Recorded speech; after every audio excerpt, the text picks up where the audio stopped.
This is the Dollemore Daily, and I'm Jesse Dollemore. Recently, there's been a whole bunch of talk about the 14th Amendment, Section 3 of the 14th Amendment of the Constitution, which now is staring down a gauntlet at Donald Trump because of his participation, his incitement of that insurrection. And the Section 3 of the 14th Amendment disqualifies or allows individuals to be disqualified from the ballot, from holding office in America, if they participated in a rebellion or insurrection against the country. I've talked about Amendment 14, Section 3 of that constitutional amendment, which was written and ratified after the Civil War. And it was written specifically in the wake of the Civil War because of all of these individuals who wanted to hold high office, who participated in a rebellion against the country to secede from the Union. And the Trump campaign and many Republicans all over the country are saying, well, that was only for the Civil War. That only applied to the Civil War. It had nothing to do with anything else. It's not for today. It's only for then. And someone from ABC, Stephen Portnoy, I believe his name is, not the bar school plagiarizing, content stealing goof, Dave Portnoy, I think his name is. Not that guy, a different guy, a smart guy. He went through the debates that on the floor of the Senate because the House passed a version of the 14th Amendment and sent it to the Senate, and they debated it and they changed it. They made it more general, more for today, more for all time, not specifically for the Civil War. And I'm going to read a little bit from this ABC News article that these quotes from these senators back in the day really just lay waste to the argument that this is only a Civil War related item. Here's the headline of the article, which will be linked below. What the framers said about the 14th Amendment's disqualification clause. As it originally passed the House, the 14th Amendment's third section was not nearly as broad as the version now being invoked to strike Trump's name from the ballot. It was narrowly crafted to apply only to those who willingly took part in the Civil War and was only meant to deprive former Confederates of their right to cast ballots in federal elections. It also had an expiration date. That's the first version. That is the version that the House sent over to the Senate. It's not the final version. It's not the version that was passed by the House, passed by the Senate, signed by the president, and then ratified by 3/5 or 2/3 of the states to amend the Constitution of the United States. Section 3, until the 4th day of July in the year 1870, all persons who voluntarily adhered to the late insurrection, giving it aid and comfort, shall be excluded from the right to vote for representatives in Congress and for electors for president and vice president of the United States. The original House-passed version read, according to congressional records of the era.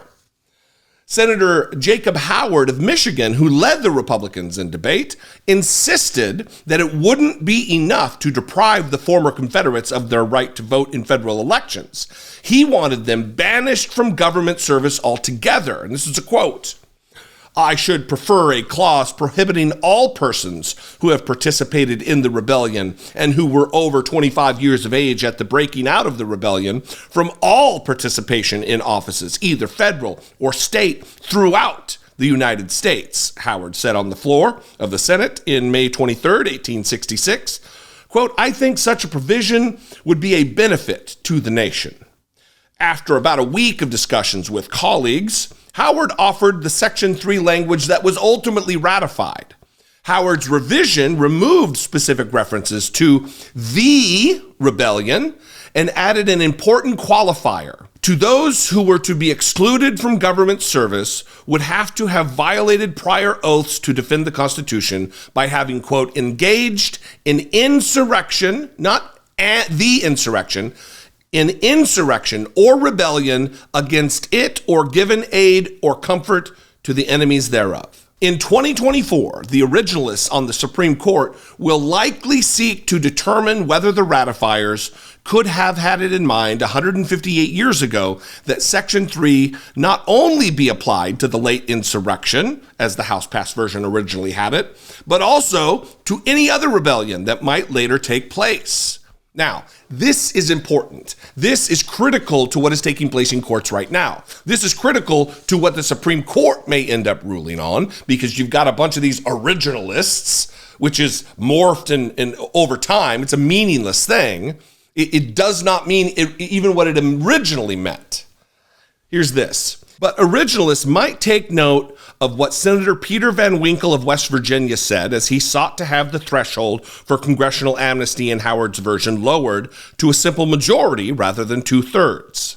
Quote, "This is to go into our Constitution and to stand to govern future insurrection as well as the present. And I should like to have that point definitely understood," Van Winkle said at the time. It's also worth noting that there was just a single reference in the Senate debate to the fact that the president and vice president were not explicitly mentioned in Howard's draft as officers of the United States, the way members of Congress and state officials had been itemized in the text. Would the disqualification clause of the amendment not cover the top posts in the executive branch? Quote, "Why did you omit to exclude them?" asked Maryland Democratic Senator Reverdy Johnson. Maine's Lot Morrill jumped in to clarify. And listen to this. "Let me call the senator's attentions to the words, or hold any office, civil or military, under the United States," Morrill said, ending the discussion on that point. You see, it is clear from the intent, it is clear from the words, it is clear, crystal clear, that Donald Trump absolutely, without doubt, is a part of the message in Section 3 of the 14th Amendment of the Constitution. He is an officer of the United States. He holds high office. He did participate. He did incite. He did foment. He did encourage, give aid and comfort to insurrectionists against the country. And for conservatives to, it should come as no surprise, but for them to take the cause of rebels is an indictment in and of itself, a colloquial one. In some cases, it's a legal one. They will twist the laws for their own gain. They will twist the intent. They will twist the words. They will send this to the MAGA Supreme Court, which maybe I'm an optimist. I know I'm an optimist. But I even think that the Supreme Court will have no other way to view this. Maybe not Clarence Thomas, because he's bought and paid for, absolutely. But this is so clear.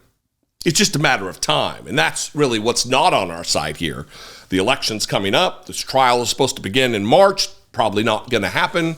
And he's trying to get out any which way he can.